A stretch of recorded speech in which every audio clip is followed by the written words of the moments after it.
Hello everyone guys, welcome back to the new era JEE channel. Guys, बहुत सारे बच्चे अभी 10th क्लास से 11th क्लास में जा रहे होंगे।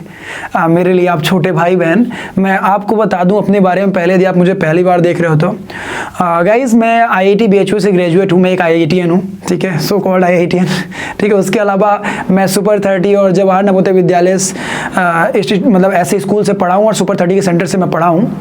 और दूसरी बात ये कि मैंने 2015 में आईआईटी क्वालिफाई की थी। गाइज, मैंने एक बहुत ही इंपॉर्टेंट बात आप लोगों के साथ साझा करना जरूरी समझी है, लेकिन मैं चाहूँगा कि आप इस पूरी वीडियो को देखें और वीडियो देखने के बाद इस वीडियो को ना आप शेयर करें ज़्यादा से ज़्यादा लोगों के साथ। लेट देम नो, उनको भी पता चलनी चाहिए ऐसी बातें। अपनी स्टेटस पे लगाइए, व्हाट्सएप के, या फिर आप फेसबुक पे शेयर करिए, जहाँ भी शेयर कर सकते हैं करिए। ओके गाइज, सबसे इंपॉर्टेंट बात मैंने देखा है, मैंने फील किया है कि 10th क्लास का एक एवरेज बच्चा कैसे एक एवरेज बच्चा आईआईटी के सफ़र को आसानी से तय कर लेता है। एवरेज बच्चा जिसका कि माइंडसेट कतई ही नहीं होता कि वो आईआईटी के लिए जाएगा। 10th क्लास में उसका माइंडसेट कतई ऐसा नहीं था कि वो is a kind of average student, but later on वो बहुत अच्छा करता है। और उसने कुछ बातों का ध्यान दिया था। मैं वो खुद हूँ और मेरे साथ और भी मैंने बहुत सारे एग्जाम्पल्स देखे हैं, बट मैं अपनी खुद की बातें आपको बताऊँगा। गाइज देखो, ये जो 10th से 11th वाला जो जाने वाला मतलब ये फेज होता है ना, ये इसको मान सकते हैं कि ईयर ऑफ स्विंग या फिर ये टाइम ऑफ स्विंग मान सकते हैं इसको। ऐसा क्यों? मतलब एकदम सडन चेंजेस होते हैं। कैसे?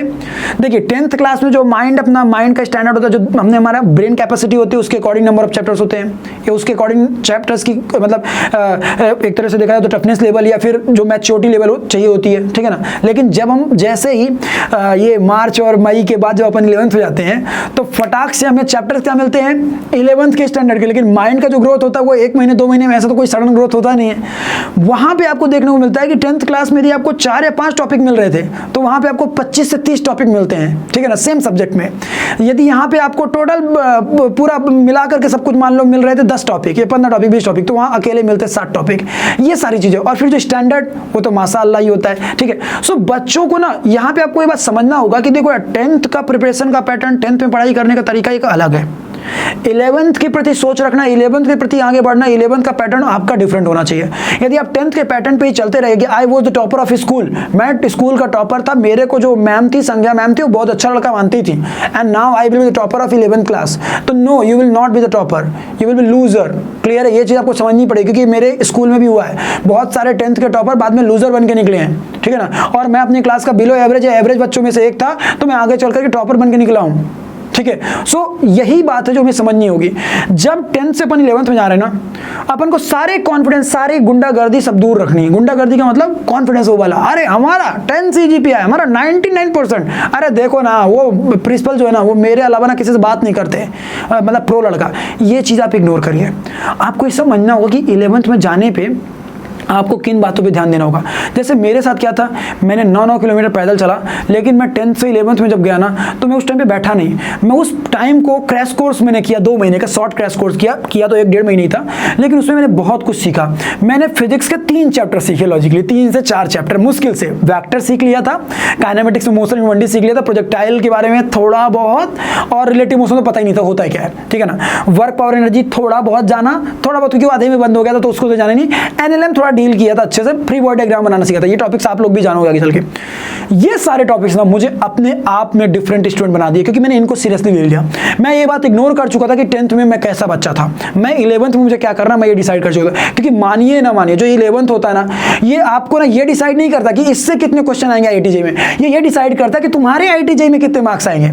ये डिसाइड नहीं करता है कि तुम्हारे आईआईटी जेईई में 11th में कितने क्वेश्चन बन जाएंगे ना साला।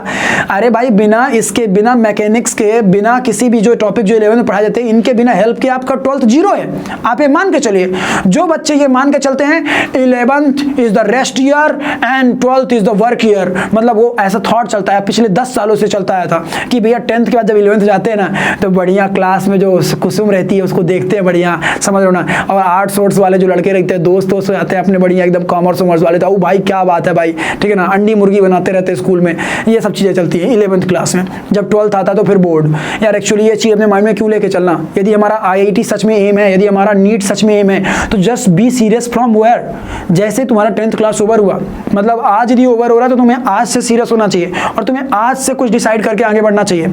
और मैं यही बात बोलूँगा कि अगले 3 से 4 महीने तुम्हारी लाइफ डिसाइडिंग फैक्टर बन सकते हैं। लाइफ डिसाइडिंग टाइम हो सकता है, क्यों? क्योंकि यही 3-4 महीने होते हैं जो आपको हो सकता है 11th क्लास से प्यार करा दें, और यही 3-4 महीने हो सकते हैं जो आपको 11th क्लास से हेट क्रिएट कर दें। और एक बार हेट हो गया ना तो फिर आप वापस नहीं आ पाते, वापस आने में बहुत टाइम लग जाता है। इसीलिए मेरा सजेशन है कि आप इन बातों पर ध्यान दीजिए।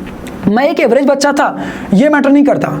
मैटर ये करता कि 11th में जब मैं गया तो मेरा प्रिपरेशन पैटर्न कैसा था, मैं किस माइंडसेट के साथ गया, मैं किस थॉट के साथ गया।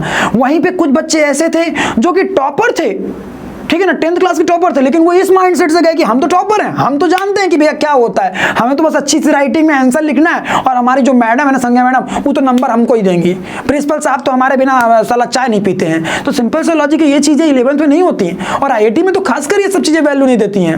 वहाँ पर राइटिंग मैटर नहीं करती, आपको ये सब चीज़ें समझनी पड़ेंगी।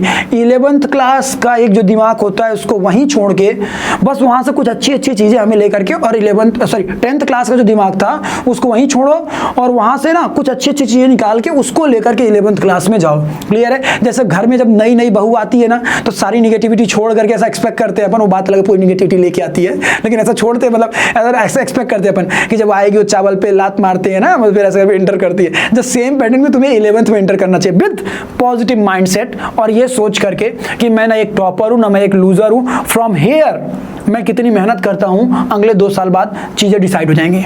ये माइंडसेट लेके जाइए।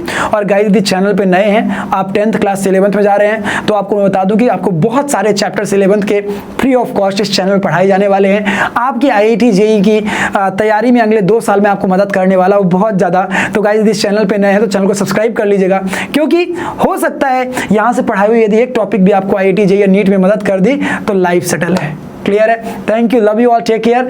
और जो मैंने शेयर करने वाली बात बोली थी वो शेयर जरूर करना है, चाहे आप किसी भी क्लास के बच्चे हो, आप अपने जूनियर्स को बताइए, इस वीडियो को शेयर करिए उनसे, let them know. Okay, thank you.